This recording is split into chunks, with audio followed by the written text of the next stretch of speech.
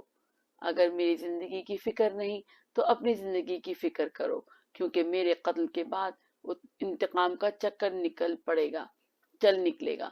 آخر وہ لوگ عثمان کے پاس سے چلے گئے اور اعلان جنگ کر دیا۔ عثمان نے مجھے محمد بن مسلمہ آدمی بھیج کر بلوایا تاکہ معاملے کو رفع دفع کروں، لیکن میں نے انکار کر دیا۔ حوالہ نمبر 1۔ آئیے ہیڈنگ پڑھتے ہیں، متذکرہ تاریخ واقعات کا تجزیہ۔ ان روایات سے معلوم ہوتا ہے کہ عثمان کو قتل کرنے والے مہاجرین و انصار تھے، اصحاب رسول تھے۔ عثمان کی طرف صرف 4 افراد تھے۔ حوالہ نمبر 1 تھا تاریخ طبری سے، جلد نمبر 5 صفحہ نمبر 120 اور 121، جلد نمبر 4 صفحہ نمبر 375 سے 76، حوادث سن 35 ہجری۔ 516 صفحے کے اوپر ہم پڑھیں گے مہاجرین و انصار کے افراد جو مصر، کوفہ، بصرہ وغیرہ سے آئے تھے، انہوں نے عثمان کی اصلاح میں کوئی کوتاہی نہ کی۔ ان کا مقصد محض عثمان کو بدعتوں سے روکنا تھا۔ باہر سے آئے ہوئے عظیم الشان گرامی یہ ہیں: زید، مالک اشتر، کعب بن عبدہ، زیاد بن نصر، حارثی، عمر بن حسنم، حوالہ نمبر 1، عمر بن احمق قضائی، عمر بن بدیل قضائی، عبداللہ بن بدیل قضائی، حوالہ نمبر 2، عبد الرحمن بن عدیس، محمد بن ابی بکر، حوالہ نمبر 3، اور حکیم بن جبلہ عبدی۔ یہ سبھی مردان صالح اور زبان رسالت سے اپنی دینداری کی سند حاصل کر چکے تھے۔ آئیے پڑھتے ہیں، ہیڈنگ ہے ایام محاصرہ عثمان۔ جو کچھ کشمکش سامنے آئی وہ گفتگو و مباحثات، سوال جواب کی باتیں ہوئیں۔ ان سے لوگوں کے صلح و تقوی کا پورا ثبوت ملتا ہے۔ نیز یہ کہ مخالفین عثمان فقط خدا کے لیے اور اس کے قانون و شریعت کے اجرا کے لیے بغاوت پر آمادہ ہوئے تھے۔ وہ صرف یہ چاہتے تھے کہ حکم الہی پر عمل ہو۔ ان کے قیام کا مقصد صرف یہ تھا کہ معاشرے میں الہی حکومت قائم ہو۔ باقیوں کا مقصد ہرگز یہ نہ تھا کہ وہ حکومت پر قبضہ کر لیں یا مال و دولت حاصل کر لیں۔ چنانچہ ہم دیکھتے ہیں کہ جب بھی عثمان نے بدعتوں سے توبہ کی تو ان سے راضی ہو گئے، اور جب انہوں نے انحراف کا مشاہدہ کیا یا عثمان کو عہد و پیمان سے پھرتے دیکھا تو شورش پر آمادہ ہو گئے۔ باقیوں نے امر بالمعروف اور نہی عن المنکر کا بلند ترین مظاہرہ کیا۔ جب حکومت میں سیاسی تباہی کے آثار دیکھے تو حق کے نفاذ کے لیے کوشاں ہونے لگے۔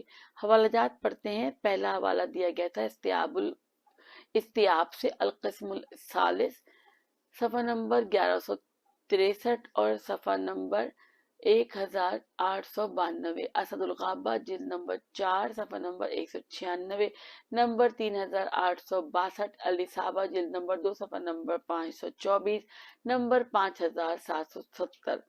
دوسرا حوالہ دیا گیا تھا استیاب القسم الثالث سے، صفحہ نمبر تھا 872، نمبر 1481، اسد الغابہ، جلد نمبر 3 صفحہ نمبر 184، نمبر 2832، الاصابہ، جلد نمبر 2 صفحہ نمبر 280، نمبر 4559۔ تیسرا حوالہ دیا گیا تھا استیاب القسم الثالث سے، صفحہ نمبر تھا 1367، نمبر 3220، الاصابہ، جلد نمبر 3 صفحہ نمبر 472، نمبر 8294۔ چوتھا حوالہ دیا گیا تھا استیاب القسم الاول سے، صفحہ نمبر تھا 366، نمبر 540، مروج الذہاب سے، صفحہ نمبر 2 سے صفحہ نمبر 7، جلد نمبر 2 صفحہ نمبر 375، تاریخ کامل، جلد نمبر 3 صفحہ نمبر 92، جلد نمبر 2 صفحہ نمبر 366، حوادث سن 36 ہجری۔ آئیے صفحہ نمبر 517 کا مطالعہ کرتے ہیں۔ اگر اس جماعت کا مقصد اس کے علاوہ کچھ ہوتا تو حضرت علی ان کی ستائش نہ کرتے۔ چنانچہ مصریوں کے متعلق اپنے ایک خط میں اشارہ کیا کہ لوگوں نے جب مملکت میں نافرمانی کے آثار دیکھے، حق کو پائمال ہوتے دیکھا تو شورش پر آمادہ ہو گئے۔ اسی طرح دوسرے اصحاب نے بھی ان لوگوں کی تعریف کی ہے۔ ایسی شورش کے موقعوں پر عزت داروں کا احترام باقی نہیں رہتا، لیکن ہم دیکھتے ہیں کہ جو لوگ عثمان کے خلاف بغاوت کر رہے تھے انہوں نے تمام اصحاب اور ارباب حق کی عزت کا تحفظ کیا۔ دوسرے یہ کہ ان تاریخی روایات سے معلوم ہوتا ہے کہ عثمان جرائم کے مرتکب ہوئے تھے اور مسلمانوں میں ان کی مذمت کی۔ خود عثمان نے بھی ان جرائم کا اعتراف کیا اور یہ کہ جرم اور اسلامی قانون کے خلاف عمل کرنا گناہ ہے، اسی لیے انہوں نے توبہ بھی کی اور عہد کیا کہ ان گناہوں سے باز آ جائیں گے۔ کچھ ہی دن بعد پھر توبہ توڑ دی اور اسلامی احکام کی مخالفت کرنے لگے۔ مجھے نہیں معلوم کہ ان دونوں حالتوں میں کس پر عمل کیا آیا، بدعتوں کے اقرار اور اظہار توبہ پر، یا اس صورتحال پر کہ جب مروان نے ان کو کھلونے کی طرح منبر پر پہنچوا کر کہلوایا کہ یہ مصر والے غلط فہمی میں حاکم کے خلاف شورش پر آمادہ تھے، لیکن جب انہوں نے سمجھ لیا کہ یہ تمام باتیں غلط اور بے بنیاد ہیں تو اپنے اپنے ملکوں میں واپس چلے گئے۔ تیسرے یہ بات سمجھ میں آتی ہے کہ انہوں نے اسلام کی مخالفت کے رویے سے باز آنے کا تاکیدی عہد کیا تھا۔ یہ عہد ان حکم ناموں سے معلوم ہوتا ہے جو انہوں نے مختلف گورنروں کے نام لکھ کر باغیوں کے حوالے کیا تھا۔ پھر انہوں نے اس عہد و پیمان کو توڑ ڈالا اور جن کی ضمانت حضرت علی علیہ السلام اور محمد ابن مسلمہ جیسے عظیم الشان صحابیوں نے لی تھی، اسے پیروں تلے روند ڈالا۔ اس سے معلوم ہوتا ہے کہ عثمان کو اپنے عہد و پیمان کا پاس و لحاظ نہیں تھا، نہ وہ ضمانت داروں کا احترام کرتے تھے، وہ عہد توڑنے کو جرم و گناہ نہیں سمجھتے تھے، لہٰذا اس میں کوئی شک نہیں کہ عادل اور راست روا اصحاب کے متعلق مسلمانوں کی تعویلات کا کوئی وزن نہیں رہ جاتا۔ چوتھی یہ بات واضح ہوتی ہے کہ محاصرہ اول کے زمانے میں جو عہد نامہ لکھا گیا اور جس میں یہ شرط رکھی گئی تھی، آئیے پڑھتے ہیں صفحہ نمبر 518، اور جس میں یہ شرط رکھی گئی تھی کہ عثمان قرآن و سنت پر عمل کریں اور اب تک جن بدعتوں کے مرتکب ہوئے ہیں ان سے باز آئیں۔ اس عہد نامے میں یہ بات معلوم ہوتی ہے کہ جو ان کی حکومت قرآن و سنت سے منحرف تھی اور کسی حاکم کا قرآن و سنت سے منحرف ہونا اس کی ذلت کی دلیل ہے۔ پانچویں یہ بات واضح ہوتی ہے کہ زبان رسالت سے ترید اللعین لقب پایا ہوا مروان ابن حکم اس قدر عثمان کے معاملات میں دخیل تھا کہ بقول مولا علی عثمان کے دین و عقل کو غارت کر چکا ہے اور وہ انہیں اونٹ کے مہار کی طرح جہاں چاہتا ہے گھسیٹتا رہتا ہے۔ اسی کی وجہ سے کئی بار عہد و پیمان ہوئے اور ٹوٹے۔ عثمان پر حیرت ہے کہ وہ اپنے کو ایسے ملعون کے قبضے میں کیسے دیے ہوئے تھے کہ جن کے پاس نہ دین تھا نہ ایمان و امانت، اچھی طرح جانتے تھے کہ ساری بدبختی اس کی لائی ہوئی ہے، یہ حادثے اسی کے پیدا کیے ہوئے ہیں، یہاں تک کہ مر گئے اور مروان جیسے بے دین کے چنگل سے نہ نکل سکے۔ اس سے زیادہ حیرت کی بات یہ ہے کہ عثمان نے حضرت علی علیہ السلام اور دیگر اصحاب کی نصیحتوں پر قطعی توجہ نہیں دی۔ حوالہ نمبر 1۔ نہ ان کے محکم استدلال و ہدایت پر کان دھرے، حالانکہ جانتے تھے کہ یہ لوگ ان کے ہمدرد ہیں اور نیکی کا حکم دے کر اور برائی سے روک کر اپنی ذمہ داری سے سبکدوش ہو رہے ہیں۔ ان کی دعوت سراسر ان کی اور امت اسلامی کی نجات کی ضامن ہے۔ آئیے ہیڈنگ پڑھتے ہیں، محاصرے کی مدت۔ تاریخی روایات سے پتہ چلتا ہے کہ مدت محاصرہ میں بھی اختلاف پایا جاتا ہے۔ یہ اختلاف تاریخی روایات کے ظاہری معنی میں ہے۔ آئیے حوالہ جات کا مطالعہ کرتے ہیں۔ المستدرک علی الصحیحین، جلد نمبر 4 صفحہ نمبر 469، جلد نمبر 4 صفحہ نمبر 526، حدیث نمبر 8477، حیات الحیوان جلد نمبر 2 صفحہ نمبر 399، جلد نمبر 2 صفحہ نمبر 422، الصواعق المحرقہ صفحہ نمبر 108، صفحہ نمبر 181، سیرہ حلبیہ جلد نمبر 1 صفحہ نمبر 337، جلد نمبر 1 صفحہ نمبر 317، شرح ابن ابی الحدید جلد نمبر 2 صفحہ نمبر 56، صفحہ نمبر 56، جلد نمبر 6 صفحہ نمبر 155، خطبہ 72